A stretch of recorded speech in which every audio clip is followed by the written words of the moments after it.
$38 trillion. It isn't just a number. It's a promise that can never be kept. A promise made quietly, year after year, to be paid back someday. A promise so large that no realistic future can fulfill it. Larger than entire nations. Larger than generations of work, savings, and productivity combined. And yet, that promise still exists. It lives in government bonds, in retirement accounts, in systems that assume repayment is only a matter of time. But time isn't the problem anymore. Arithmetic is. Because when you add up the obligations, the interest, and the growth required to sustain them, something becomes obvious. This promise is broken. Not because of corruption, not because of incompetence, but because the scale crossed a line years ago. There is no combination of taxes, spending cuts, or economic expansion that closes the gap. The math stopped cooperating, which means the real decision has already been made. While the public argues about budgets and elections, the solution has quietly shifted away from repayment, away from sacrifice, towards something far subtler, a method designed to reduce the debt without ever admitting it.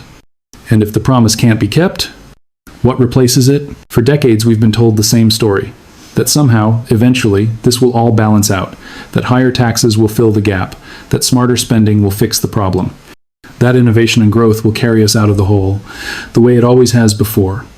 But none of that survives contact with the numbers. Raising taxes at the scale required would collapse consumption and slow the economy before it ever touched the debt. Cutting spending sounds responsible until you realize most of the budget isn't optional. It's already locked into defense, healthcare, and interest payments. And economic growth? Even optimistic projections don't come close to outpacing the speed at which the debt compounds. This isn't pessimism, it's arithmetic. The uncomfortable reality is that every traditional solution people argue about on television has already failed, not emotionally, not politically, but mathematically. The outcome was decided long before the debate began, which leaves only one question that almost no one is asking. So, if none of this works, what are they actually doing? There's a reason most people have never heard the term. It doesn't sound dangerous, it doesn't sound aggressive, it doesn't even sound intentional. In fact, it sounds like something pulled from a dry economics textbook and forgotten on a shelf. Financial repression. Two ordinary words, carefully chosen, because the most powerful tools are always hidden behind the dullest language. Financial repression is not a crisis response. It's not an emergency lever. It's a long-term strategy. A set of policies designed to quietly tilt the financial system in one direction, away from savers and toward debtors, not through force, not through announcements, but through rules, incentives, and slow erosion. It doesn't take your money outright. It doesn't send you a bill. It simply changes the conditions so that over time, holding money becomes a losing proposition. And this isn't speculation. It's documented, studied, discussed openly in academic papers and policy briefings. The blueprint exists. The language is technical. The intent is carefully obscured.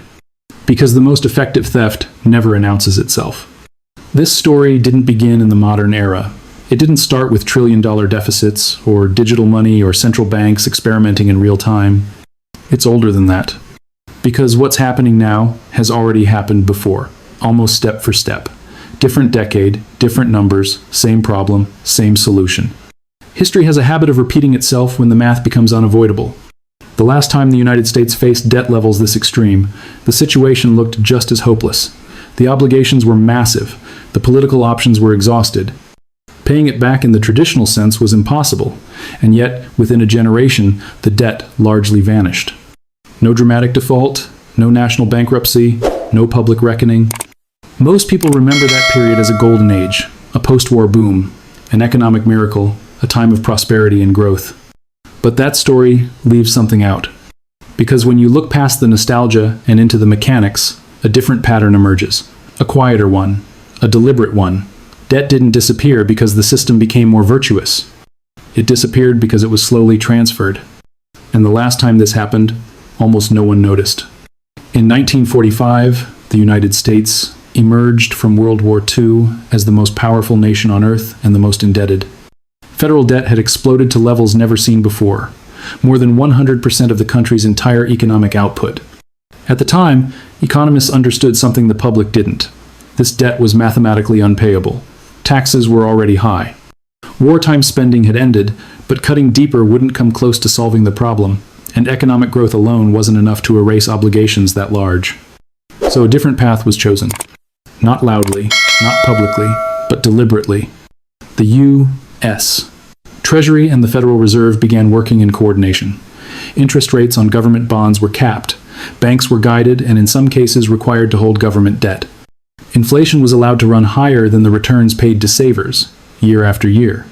On paper, nothing looked radical. There were no headlines about debt liquidation, no emergency declarations. In fact, the era became known for stability and prosperity. But beneath the surface, something precise was happening. The real value of the debt was shrinking, not because it was being paid down, but because time, inflation, and policy were doing the work quietly. The miracle wasn't growth, it was design. Once that system was in place, the mechanics did the rest. Imagine lending money and being told you'll get paid back, but every year the value of what you're owed quietly shrinks, not because someone stole it, not because of fraud, but because the rules were rewritten around you. That's the interest rate trap. When interest rates are pushed below the rate of inflation, something strange happens. On paper, your savings grow. In reality, they decay. You earn interest, but the money buys less every year. You feel responsible for saving, disciplined for planning ahead, and yet you're moving backward. This is what economists call negative real returns. But you don't need the jargon to understand it. It's like running on a treadmill that's slowly speeding up beneath your feet. You're moving, but the ground is moving faster. For governments drowning in debt, this is perfect. The debt still exists, but its weight gets lighter with every passing year. For savers, retirees, and anyone holding cash or bonds, it's invisible erosion. What if saving money is the mistake? For inflation to do its job, it can't arrive like a storm. It has to feel normal, manageable, almost forgettable.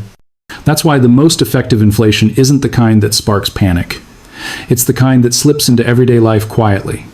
A little more at the grocery store, a little less in your savings account. A slow adjustment you get used to before you ever question it. Inflation doesn't erase the debt, it reshapes it. A government that owes massive sums doesn't need to pay back every dollar if each dollar is worth less tomorrow than it is today. Over time, the obligation shrinks in real terms, even as the number stays the same. Nothing dramatic happens. The debt doesn't vanish from the books. It just becomes easier to carry. This is inflation doing slow, precise work, year after year, compounding quietly in the background, powerful enough to change outcomes, but subtle enough to avoid backlash. And the genius of it is timing. If inflation rises just enough to stay ahead of interest rates, but not enough to cause revolt, the process can run for decades. Nothing disappears. It just becomes smaller. To make this work, perception matters as much as policy. Central banks don't describe what they're doing in blunt terms. They don't talk about eroding debt or transferring wealth. They talk about stability, about liquidity, about keeping markets functioning smoothly. The language is calm, technical, reassuring, and that's the illusion. When a central bank intervenes, it doesn't look like financing government debt. It looks like responsible management. Bond purchases are framed as temporary support. Low rates are presented as tools to help employment. Every action has a justification that sounds neutral, even benevolent, but outcomes don't care about intent. They respond to mechanics. When newly created money is used to buy government bonds, it absorbs debt without forcing the government to find real buyers. When rates stay artificially low, the cost of borrowing remains manageable, not because the market decided it should be, but because the system was designed that way. The words sound responsible. The math tells a different story. Debt doesn't vanish when the numbers get too big. It moves. It shifts quietly from places you can see to places you rarely look, from government balance sheets into private savings, from public obligations into personal purchasing power. When a government borrows at rates below inflation, someone is funding that gap, not through taxes, not through legislation, through lost value. Every dollar saved that earns less than inflation quietly fills part of the whole. Every pension fund holding safe bonds absorbs losses that never appear on a statement. Every insurance pool, every retirement account, every conservative portfolio becomes part of the solution without ever agreeing to it.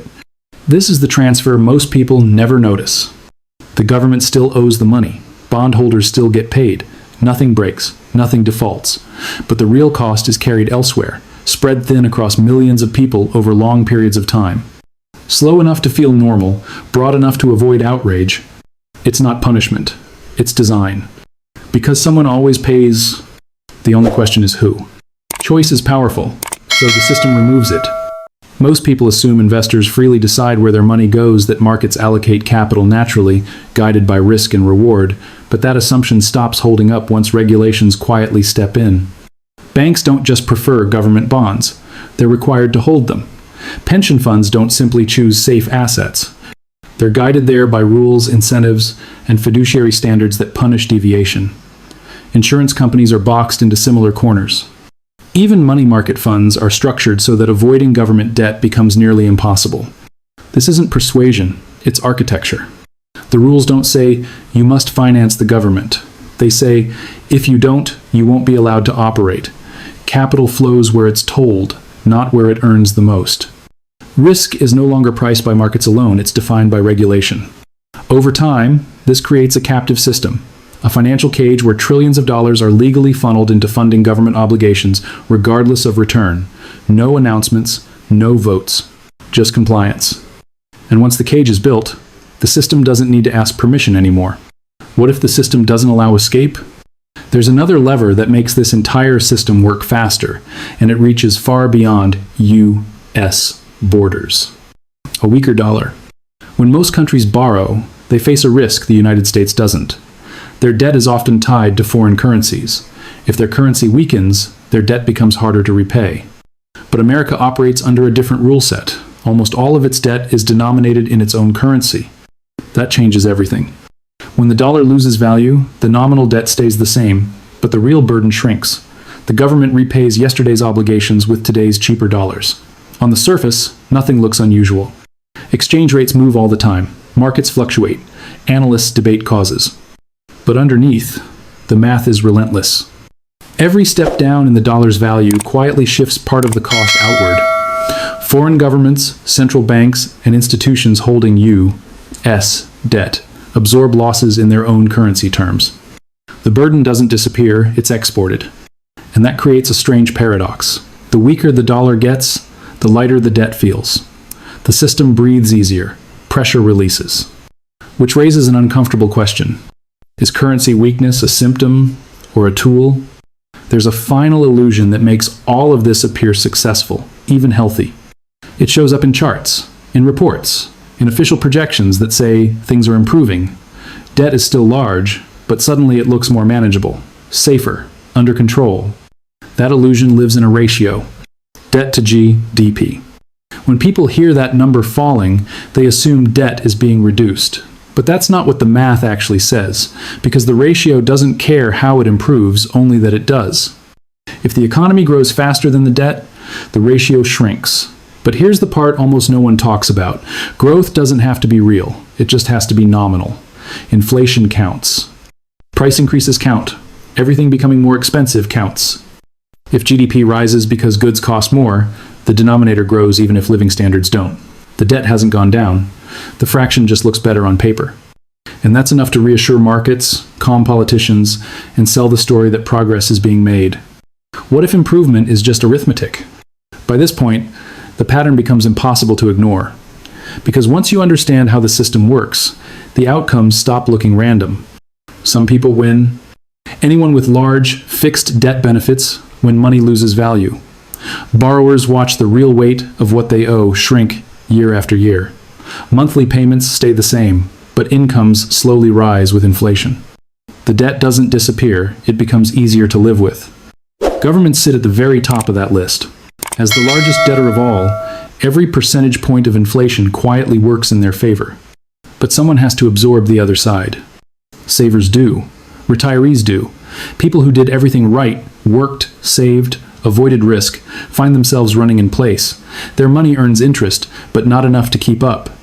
Pensions stretch thinner, fixed incomes lose purchasing power, years of planning are eroded without a single law ever being passed against them.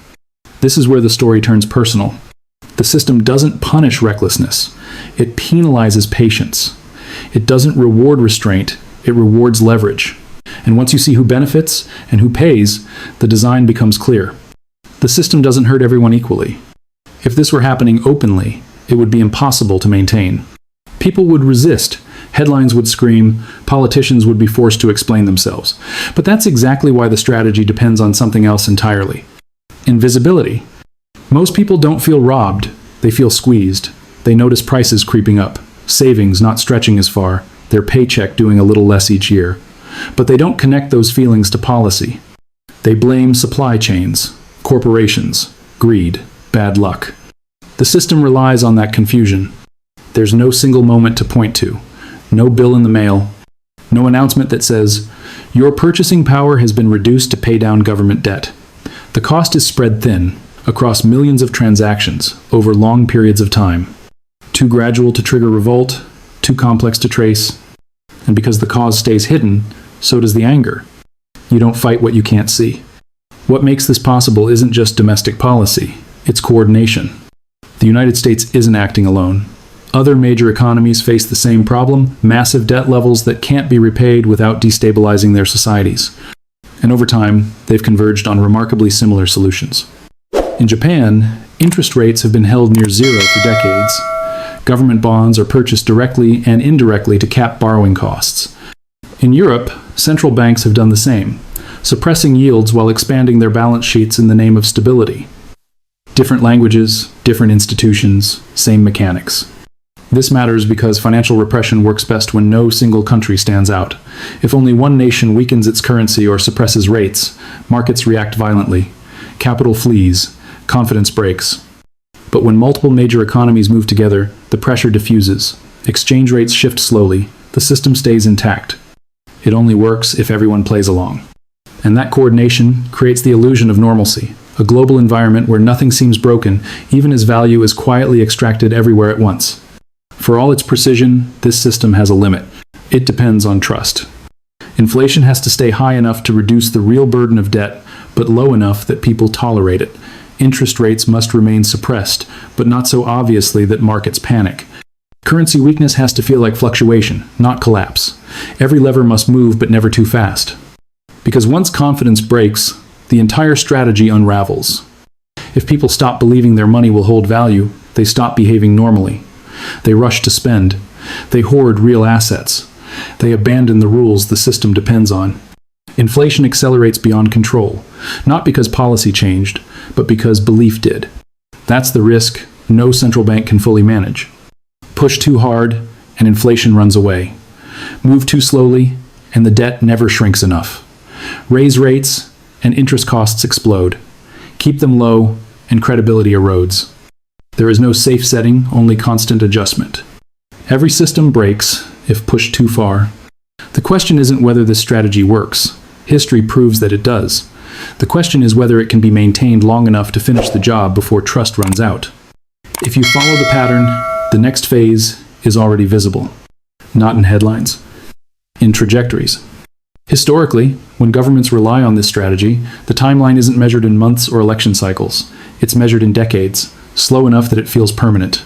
Fast enough that, by the time the outcome is obvious, it's already locked in. Over the next 10 years, nothing dramatic needs to happen. No crisis, no reset, no announcement. Inflation doesn't have to explode. Interest rates don't have to collapse. The system only needs to keep doing what it's doing now, just consistently. As prices rise, nominal GDP grows. As GDP grows, debt to GDP ratios fall. The debt still exists on paper, but it carries less weight every year. Governments refinance old obligations with cheaper money. Savers absorb small losses repeatedly, barely noticing any single one. By the mid-2030s, the narrative will be clear. The debt problem improved. Not solved, not paid back, just smaller. And by the time most people recognize what actually happened, the window to react will already be closed. By the time it's obvious, it's finished. This is not collapse. That's the misunderstanding that keeps people waiting for the wrong signal. There won't be a single breaking point, no moment where everything snaps and the truth is revealed all at once. What's happening is slower than that and far more effective. It's controlled erosion, a deliberate process where obligations don't vanish, but their weight is transferred. Where the system stays intact, markets keep functioning, and everyday life continues, just a little more expensive each year, enough to matter, not enough to revolt. The danger isn't panic, it's acceptance. Because once people accept that money permanently buys less, that saving no longer protects them, that planning ahead doesn't work the way it used to, the strategy has already succeeded. The cost has been paid. just not by the institutions that created the problem. Awareness is the only remaining advantage. Understanding the pattern doesn't stop it, but it changes how you move inside it. And that difference matters more than most people realize. Once you see it, you can't unsee it. If you want to understand how this affects you personally and what people historically did to protect themselves, stay with this channel.